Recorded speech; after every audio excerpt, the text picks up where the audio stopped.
جب نجران کے عیسائیوں کے ساتھ مباہلے کا وقت آن پہنچا، اور اللہ نے قرآن میں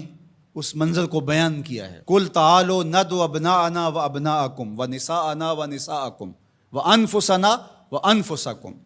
ثُمَّ نَبْتَهِلْ۔ اے محبوب ارشاد کر دیجئے، تم بھی اپنے بیٹے لے آؤ، ہم بھی اپنے بیٹے لے آتے ہیں، تم بھی اپنی خواتین لے آؤ، ہم بھی اپنی خواتین لے آتے ہیں،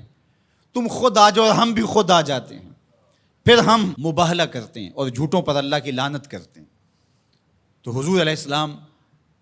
جب مباہلہ کے لیے نکلے، نجران کے عیسائی پورے کر و فر کے ساتھ اور اپنے لوگوں کے ہمراہ منتظر تھے، تو حضور نکلے تو حضور کے ساتھ حضرت علی المرتضیٰ رضی اللہ تعالیٰ عنہ تھے، آقا کریم کے ساتھ حسنین کریمین تھے اور سیدہ فاطمہ رضی اللہ تعالیٰ عنہا تھی۔ اس طرح کہ حضور نے حسنین کریمین کے ہاتھ تھامے ہوئے تھے اور پیچھے سیدہ فاطمہ تو زہرا رضی اللہ تعالیٰ عنہا چل رہی تھی، اور سیدہ فاطمہ کے پیچھے حضرت علی المرتضیٰ چل رہے تھے۔ حضرت فاطمہ پردے کے حصار میں تھی، لیکن اس کے باوجود عورت کا باہر انتہائی مجبوری کی حالت میں اللہ کی توحید کی گواہی دینے کے لیے نکلنا بھی پڑا۔ تو اطراف میں بیٹے ہیں،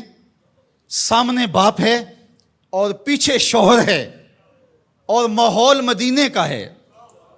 سارے چاہنے والے اور محبت کرنے والے ہیں،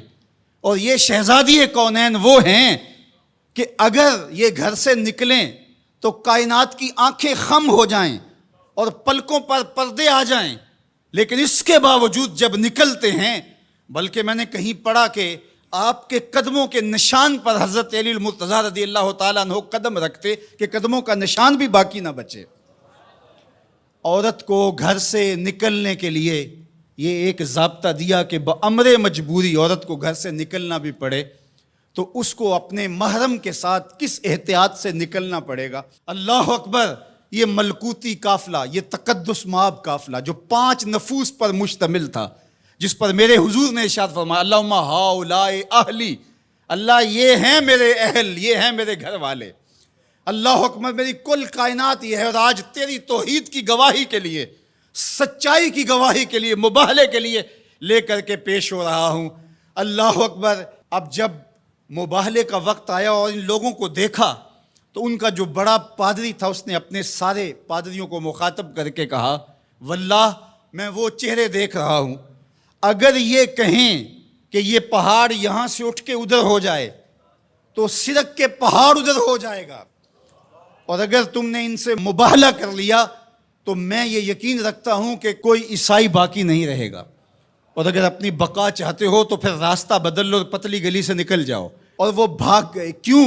کہ یہ وہ تقدس مآب چہرے ہیں کہ اگر یہ پہاڑ کو کہیں اپنی جگہ سے ہٹ جا تو پہاڑ بھی ہٹ جائے گا، ہمالیہ بھی اپنی جگہ سے سرک جائے گا، اور انہوں نے اگر بد دعا بول دی تو تمہارا نشان نہیں رہے گا اور تمہاری نسل باقی نہیں رہے گی۔ میرے ان جملوں پر اور میری اس گفتگو پر تھوڑی دیر ٹھہر جائیں۔ انہوں نے کہا کہ اگر انہوں نے بد دعا بول دی تو کوئی عیسائی موجود نہیں رہے گا، اور انہوں نے آل رسول کا حیا کرتے ہوئے مباہلے سے پسپائی اختیار کر لی۔ آج دنیا کے جس خطے میں بھی آپ چلے جائیں،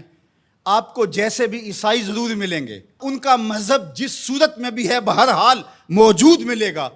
لیکن جنہوں نے حیا نہیں کیا اس یزید کی نسل آپ کو کہیں بھی نہیں ملے گی، اس شمر کی اولاد آپ کو کہیں نہیں ملے گی، ابن زیاد کی نسل آپ کو کہیں نہیں ملے گی۔ میں نے تو دنیا گھومی ہے، مجھے آج تک کوئی شخص نہیں ملا جس نے کہا میں یزید کی اولاد سے ہوں، آج تک کوئی شخص نہیں ملا جس نے کہا کہ میں اتنی پشتوں میں جا کے خولی سے ملتا ہوں، کسی نے یہ نہیں کہا کہ میں شمر کے نسب سے تعلق رکھتا ہوں، لیکن کائنات کے جس کونے میں گیا ہوں کسی نے کہا میں موسیٰ کاظم کی اولاد سے ہوں، کسی نے کہا میں جعفر صادق کی اولاد سے ہوں، کسی نے کہا میں امام علی رضا کی اولاد سے ہوں، میں حسنی سید ہوں، میں حسینی سید ہوں۔ تو یار نام تو ان کا باقی رہا، تو یزید کا تو نشان مٹ گیا، تشخص بھی مٹ گیا، اور حسین کے روزے پہ آج بھی جھنڈے جھولتے دکھائی دیتے ہیں۔ فخر کا دل میں دریچہ باز کرنا چاہیے، جن کا تو آقا ہے ان کو ناز کرنا چاہیے۔ ہمارے لیے فخر ہے کہ ہم حسینی ہیں، حسینی ہونا اعزاز ہے، حضور کی آل کی محبت اور ان کی ولا یہ ہمارے سینوں کا اجالا ہے، یہ باطن کی روشنی ہے۔ اقبال کہتا ہے کہ آج اگر آپ میرے اندر ایمان کی حرارت دیکھتے ہیں اور اسلام کا حقیقی فلسفہ اگر میرے نوک قلم سے ٹپکتا ہوا دیکھتے ہیں تو یہ نور، یہ اجالے اور یہ روشنیاں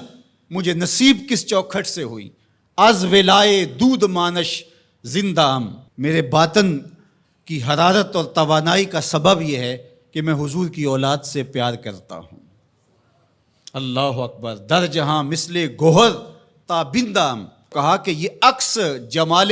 رسالت معاب اور پھر عکس اہل بیت نبوت ہے کہ آپ کو میرا چہرہ چمکتا ہوا دکھائی دیتا ہے، تو یہ زندگی اور یہ حرارت جو ہے وہ اہل بیت نبوت کے سبب سے نصیب ہوتی ہے۔